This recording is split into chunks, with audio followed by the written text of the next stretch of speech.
Okay, so the next fun thing we need to do is like, we need a door. We need a door.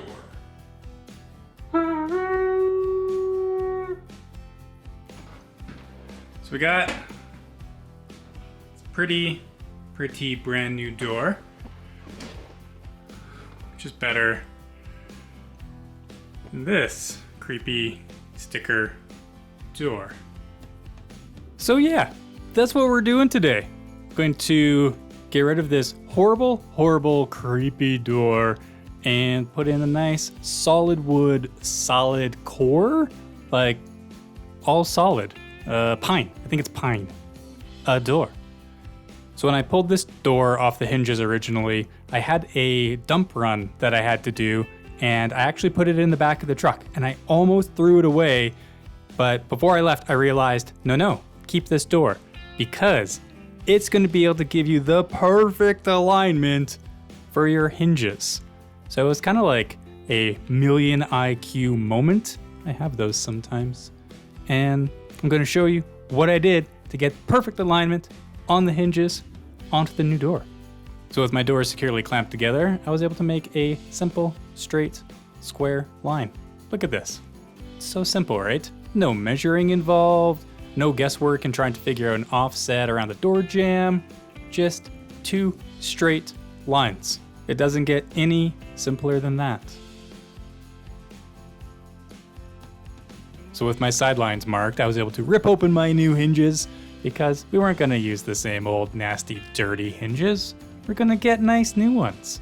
And I did make sure to get the same size and hole pattern for the new hinges because that's a smarter thing to do. So with my profile all laid out, I decided to break the top of the grain with a razor knife just to make sure I didn't get any tear out when I came back with my router. So I'm using this super shallow flush trim bit. I think it's actually made for doing this exact thing, like routering out door hinges and really shallow things. And it's just fantastic. I love this bit. Now I did make sure to stay a little shy of my line because I didn't want it to be too loose. We want that nice snug fit.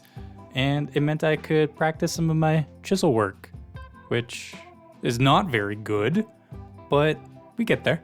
We get there in the end. Boom. Now with both of my hinges all routed out and fit in place, I could mark out and drill my mounting holes. So with my screws in, this is when things started to go horribly wrong. So, I just released it from clamps, and it fell. So that cracked. That one not so bad. That took a hit. So, don't do that, because that's really bad. And now I'm gonna try and fix it.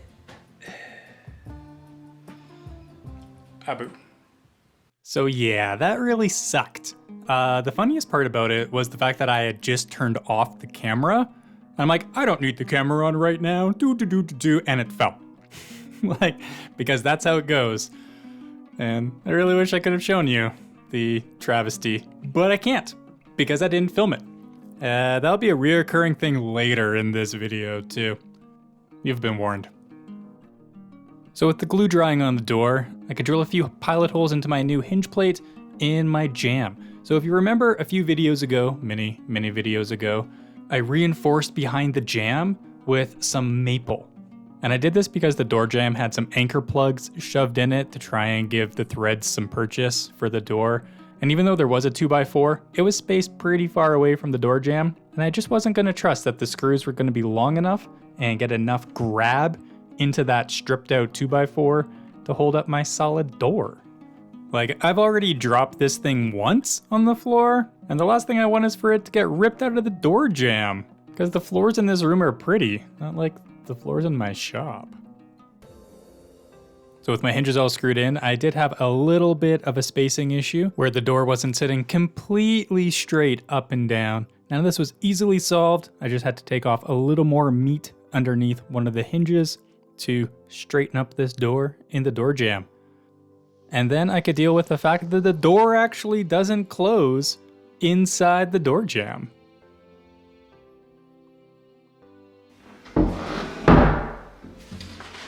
So in all reality, this is actually a really good problem to have compared to the alternative of it being too narrow and your striker plate and your door latch aren't going to catch each other. So all I ended up doing to solve this problem was hold the door closed or pry it closed. I could then run a straight pencil line, pull the door off the hinges, go down to my shop, and whip out my track saw.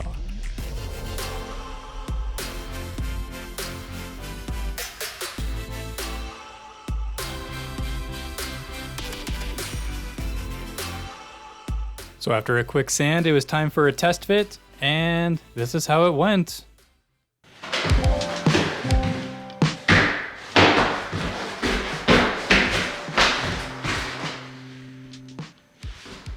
It fits.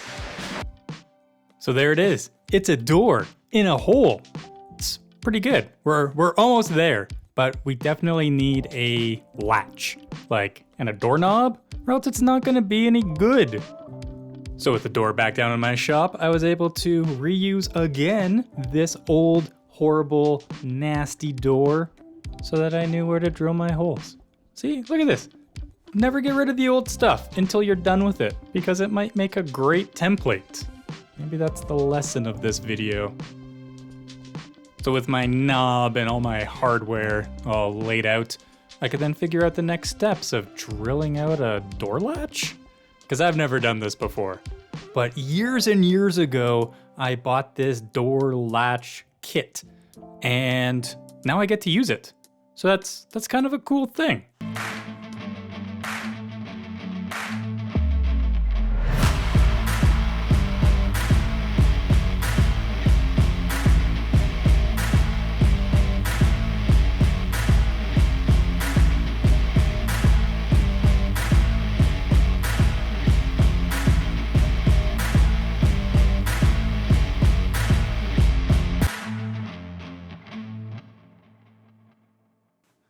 So with everything all drilled out and routed out and chiseled out and everything was out, I could then put it all in and assemble the doorknob so that I could then see if all of this hard work was going to pay off, and it did.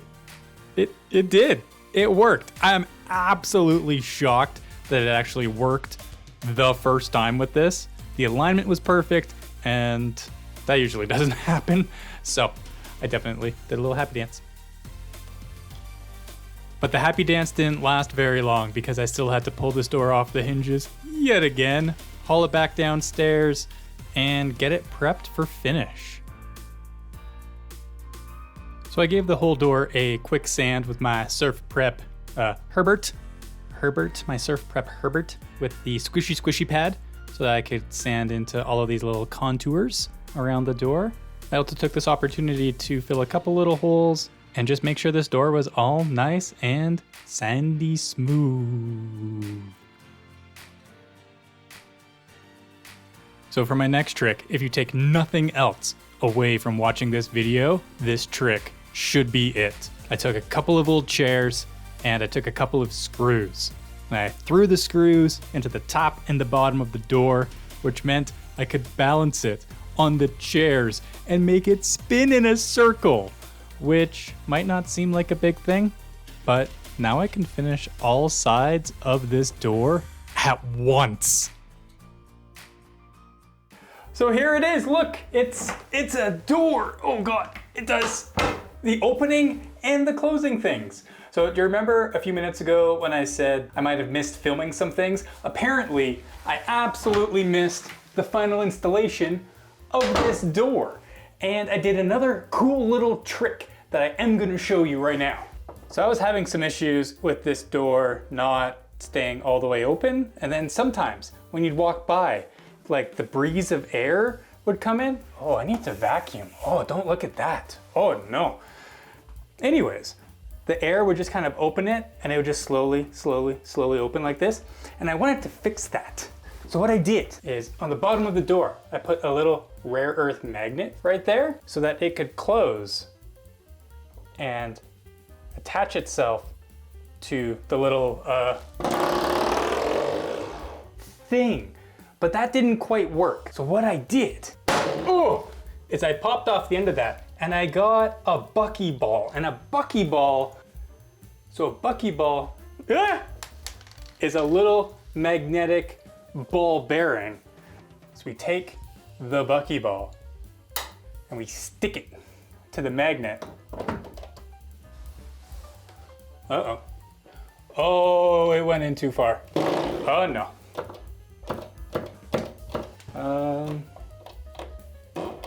Come on. Using more, oh, we got it. Okay. Buckyball right on the end.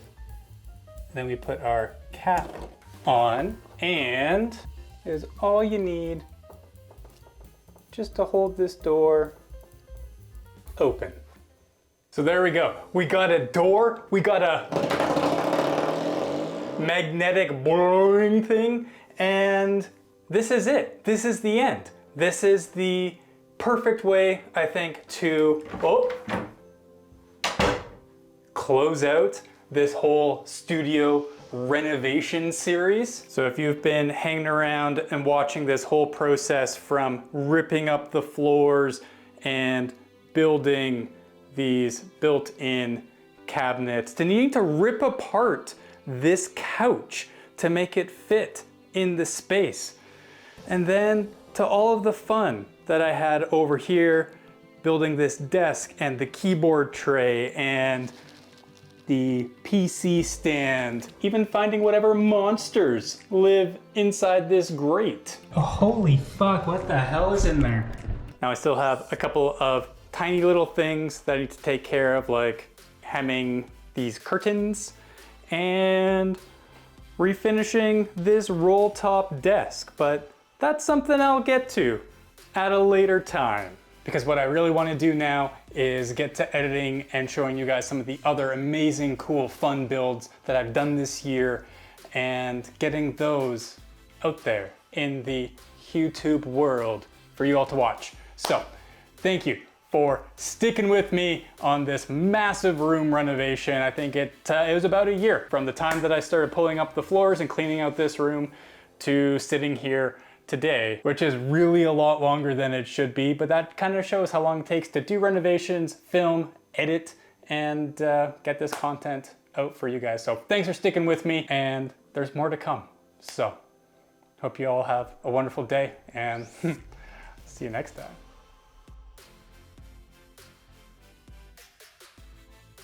Is that good?